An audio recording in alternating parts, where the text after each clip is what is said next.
वफाकी वज़ीर मनसूबा बंदी और तरक्की एहसन इकबाल ने माली 2022-23 को मुश्किल साल करार दे दिया। कहा कि रवा माली साल हादसात से भरपूर था। शदीद बारिश और सैलाब की सूरत हाल में बड़ी तबाही हुई है, जिसके सबब पाकिस्तान को तकरीबन 31 अरब डॉलर का नुकसान हुआ। इसलिए मुआशी अहदाफ के हुसूल में नाकामी का सामना करना पड़ा।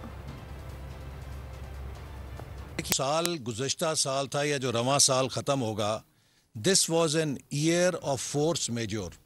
आखिरी सहमाही में वजारत ख़जाना ने ज़ीरो रिलीज़ की डेवलपमेंट बजट के लिए, जिससे तकरीबन 240 अरब रुपया जो डेवलपमेंट बजट के ज़रिए मल्टीप्लायर बनता है इकॉनमी में, वो जारी नहीं हुआ। क्लाइमेट डिज़ास्टर था जो पाकिस्तान की तारीख़ में नहीं बल्कि दुनिया में किसी मुल्क ने उस स्केल की क्लाइमेट डिज़ास्टर का सामना नहीं किया जो 31 अरब डॉलर का था।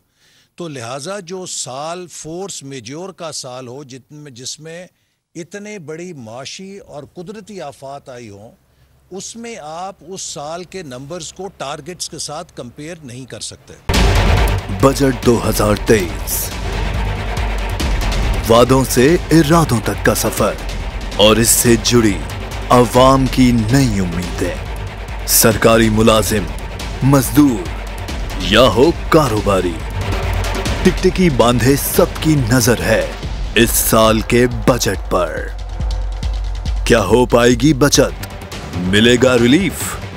जानिए बजट ट्रांसमिशन में, सिर्फ बोल पे।